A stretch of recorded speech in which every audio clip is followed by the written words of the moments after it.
Hey guys! ఈరోజు మనం degree first semester Telugu నుంచి దేశభక్తి అనే లెసన్ నేర్చుకుందాం. దేశభక్తి లెసన్ రాసిన వాళ్ళు గురజాడ అప్పారావు రైటర్. దేశభక్తి అనేది గేయం. చిన్నప్పుడు మనం ఇది చదువుకున్నాం. సో, గురజాడ అప్పారావు స్క్రీన్ పైన ఎంతైతే కవిపరిచయం వస్తుందో అది నోట్ చేసుకోండి. షార్ట్ ఆన్సర్‌కి కవిపరిచయం వస్తది. ఈయనది వస్తే మాత్రం ఇది రాసేస్తే సరిపోతది. ఒకవేళ ఆయనది రాకపోయినా లాంగ్ ఆన్సర్ మీరు ఈ లెసన్ నుంచి రాసేటప్పుడు 2, 3 లైన్స్ అబౌట్ కవి గురించి రాసి మిగిలిన లెసన్ రాస్తే మంచి మార్క్స్ వస్తాయి. ఈ లెసన్ ఇప్పుడు లెసన్ డీప్‌గా పోతే ఏంది మొత్తం పద్యాలున్నాయి. ఇది ఒట్టి మాటలు కట్టి పెట్టబోయి ఇట్లుంది ఎట్లా రాయాలి? ఎట్లా గుర్తుంటదని టెన్షన్ పడకండి. నేను ఈజీగా ఒక 4-5 పాయింట్స్ చెప్తా. ఇంత నేర్చుకుంటే మీరు రేపు మొత్తం ఆన్సర్ రాయగలుగుతారు ఎగ్జామ్‌ల. ఇప్పుడు మంచిగా ఇనండి. ఈయన అసలు ఈ దేశభక్తి గేయం రాయడానికి రీజన్ ఏంటి? ఎప్పుడు రాసిండంటే ఎప్పుడైతే మనం ఇండిపెండెన్స్ కన్నా ముందు, స్వాతంత్రం కన్నా ముందు బ్రిటిషోళ్ళొచ్చి మన పైన ఆక్రమించి అంత యుద్ధాలు, గొడవలు, తన్నుకునుడు, కొట్టుకునుడు అంతా నడుస్తుంది కదా! ఆ పీరియడ్‌ల ఈయనైతే రాసిండు దేశభక్తి అనే గేయం. ఎందుకంటే మనందరి మధ్యన యూనిటీని, ఐకమత్యాన్ని పెంచనీకే రాసిండు. దీంట్లో సెంటెన్స్‌లు దీంట్లో ఉన్న అవి కూడా అన్నీ అవే ఉంటాయి. ఎట్లా కలిసి ఉండాలి? మనం ఇట్లా కలిసి ఉంటే ఏమైతది? ఇండియా ఎట్లా మంచిగా అయితది? ఇండిపెండెన్స్ ఎట్లొస్తది? దానికి సంబంధించినవి ఉన్నాయి. ఇప్పుడు డీప్‌గా పోదాం. నేను చెప్తాను కదా 5-6 పాయింట్స్. అది మీరు చూడండి స్క్రీన్ పైన. భారత జాతీయ ఉద్యమం అయ్యేటప్పుడు బ్రిటిష్ వాళ్ళు ఆక్రమించినప్పుడు ఎప్పుడైతే మనకు స్వాతంత్రం రాకముందు అప్పుడు రాసిన గేయం ఇది. ఇది గుర్తుంచుకోండి. తర్వాత అందరూ ఐకమత్యంతోని కలిసిమెలిసి ఉండాలి. ఇది నేను చెప్పిన ఒక పాయింట్. ఎట్లా అందరూ కలిసి ఉండాలంటే ఇప్పుడు అందరం కలిసి ఉంటేనే మనం బ్రిటిష్ వాళ్ళకి అగెయిన్స్ట్‌గా ఫైట్ చేయగలుగుతాం. వాళ్ళని చెలగొట్టేయగలుగుతాం. ఒక ఇటుకనంటే ఎవరన్నా తన్నితే పడిపోతది ఇటుక. కాకపోతే ఇటుకలతోని కట్టిన గోడ ఎంత స్ట్రాంగ్ ఉంటది? అప్పుడు ఎవడన్నా ఒకడు వచ్చి తంతే అది పడతదా? పడదు. స్ట్రాంగ్ ఉంటది. అదే ఒక ఇటుకని వాడు ఏమైనా చేయగలుగుతాడు. తన్నగలుగుతాడు, ఇరగొట్టేయగలుగుతాడు. కాబట్టి అట్లా మనం స్ట్రాంగ్ ఉండాలి. వాళ్ళందరిని ఎలగొట్టేసేయాలంటే మనం ఫస్ట్ ఐకమత్యంగా ఉండాలి. కలిసిమెలిసి ఉండాలని అది ఫస్ట్ ఒక పాయింట్ చెప్తాడు. ఫస్ట్ ఇదేంటిది బ్రిటిష్ వాళ్ళు రాకముందు రాసిండు. ఎందుకంటే అప్పుడు మన యుద్ధాలన్నీ అవుతున్నప్పుడు మనకు మోటివేషన్ కోసం.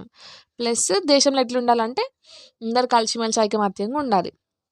ఇంకో పాయింట్ ఏం చెప్పిండంటే మేడ్ ఇన్ ఇండియా ప్రొడక్ట్స్ ఏవైతే దేశీ వస్తువులు ఉన్నాయో దేశీ సరుకులను ప్రేమించండి. అంటే ప్రోడక్ట్స్ ఏవైతే ఇండియాలో తయారైనాయో మేడ్ ఇన్ ఇండియా ఆ ప్రొడక్ట్స్ని యూజ్ చేయండి, వాటిని ప్రేమించండి, వాటిని వాడండి అని చెప్పిండు. ఎందుకంటే వేరే అప్పుడు మన దగ్గర మొత్తం యుద్ధాలు అవుతుంటే మనం ఇండియన్ స్ట్రాంగ్ ఉండాలంటే అన్ని ఇండియన్కి సంబంధించినవి మనమే మోటివేషన్ ఇచ్చుకోవాలి, అన్నీ మనం చేసుకోవాలి. కాబట్టి ఈ ప్రొడక్ట్స్ కూడా బయటవి తీసుకోకుండా ఇండియా వాటినే యూజ్ చేయండి అని ఒక పాయింట్ చెప్పిండు. దేశీ వస్తువులను ప్రేమించండి అని. ఇంకోటి ఏం చెప్పిండంటే దేశంను ప్రేమించండి. ఫస్ట్ అదే ఉంటుంది. దేశంను ప్రేమించుమన్నా మంచి అన్నది పెంచుమన్నా అని. ఎప్పుడైతే మనకి ఇష్టం అవుతుందో దేశం అప్పుడే మనము దాని గురించి ఫైట్ చేస్తాం. అరే నా ఇండియా నా దేశం అని. కాబట్టి దేశాన్ని ప్రేమించాలి. మళ్ళీ ఎట్లుండాలి అని అంటే మనుషులందరూ ఫస్ట్ మనుషులు మంచిగా ఉంటేనే దేశం బాగుంటుంది. మనందరం కలిసిమెలిసి ఉంటేనే దేశం కూడా మంచిగా ఉంటుంది. అందరూ అన్నదమ్ముళ్ళలాగా కలిసి ఉండాలి. అన్నదమ్ములలాగా కలిసి ఉంటేనే మన దేశంలో ఫైట్స్ అయ్యేటివన్నీ ఆగిపోతాయి. ఇంకోటి ఏం చెప్పిండంటే వ్యర్థ కలహం పెంచబోకోయ్ కత్తి వైరం కాల్చబోయ్. అంటే వ్యర్థమైన కలహం, వేస్ట్ గొడవలు ఆపేసేయండి. కత్తులతో యుద్ధాలు చేయడం కూడా ఆపేసేయండి. అందరూ కలిసి ఉండండి. ఎట్లా చేస్తే మనకేం రాదు అని చెప్తాడు. తర్వాత ఎట్లుండాలి అంటే అన్నదమ్ముల వలె జాతులు మతాలన్నీ మెలగవలెను. అంటే అన్నదమ్ములలాగా ప్రతి ఒక్క కులములు హిందూస్ కానీ క్రిస్టియన్స్ కానీ ఏ కులమైనా అన్ని కులాలు అన్నదమ్ములలాగా ఉండాలి. ఆ కులాలలో ఉండేటోళ్ళందరూ ఇది నా ఇండియా, ఇండియాకి సంబంధించినోడిని నేను, ఈ కులం ఆ మతం అని కాదు అని అన్నదమ్ములలాగా అందరు కలిసి ఉండాలి అని ఒక పాయింట్ చెప్తాడు. ఇంకోటి ఐకమత్యంతో మెగలాలి, అదే మన బలం. ఫస్ట్ చెప్పిన కదా ఇటుకల్లాగా ఒక ఇటుకకి ఏమైనా చేయగలుగుతాడు కానీ ఇటుకలు కలిపి కట్టిన గోడని ఎవడేం చేయలేడు. దేశంలో అందరూ కలిసి ఉంటేనే దేశం బాగుపడుతుందని చెప్పిండు. తర్వాత ప్రేమతత్వంతో ఉండాలి. ఎప్పుడైతే మన అన్నదమ్ముళ్ళు ఉండరు అనుకోండి, ఏమవుతుంది, ఎవడైనా చెయ్యేస్తే మా తమ్ముడిని ఎందుకు అట్లా వేస్తున్నాను పోతాం. ఎందుకంటే మనోళ్ళు, మన సొంతోళ్ళు అని వాళ్ళ మీద ప్రేమతో అట్లా చేస్తాం. వేరేళ్ళు గొడవ ఆడుకుంటుంటే కొంచెం సేపు చూస్తాం, అప్పుడే పోం దగ్గరికి. కాబట్టి మన అన్నదమ్ముళ్ళు మనోళ్ళు అని అనుకుంటే ప్రేమతత్వంతో ఉంటేనే గొడవలు అన్నీ ఆపేయగలుగుతాం, ఫైట్ చేస్తే ఎదుర్కోగలుగుతాం. కాబట్టి ప్రేమతత్వంతో కలిసిమెలిసి ఉండాలి అని చెప్తాడు.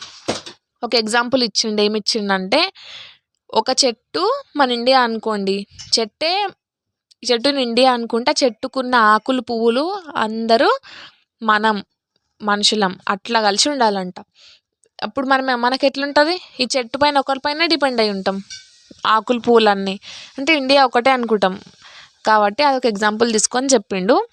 ఇది దేశభక్తి లెసన్. ఇంతే, మీరు అందులో ఎంతో గానం ఉంది కదా అని టెన్షన్ పడకండి.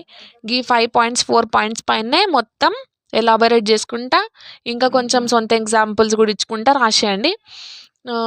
మీకు ఇంకేమైనా టాపిక్ ఎక్స్ప్లెనేషన్స్ కావాలన్నా, ఇంపార్టెంట్ క్వశ్చన్స్, లెసన్ ఎక్స్ప్లెనేషన్స్ కావాలంటే, మీకు ఏం కావాలో స్పెసిఫిక్గా కమెంట్లో మెన్షన్ చేస్తే నేను వీడియోస్ నెక్స్ట్ దానిపైనే చేయడానికి ట్రై చేస్తా.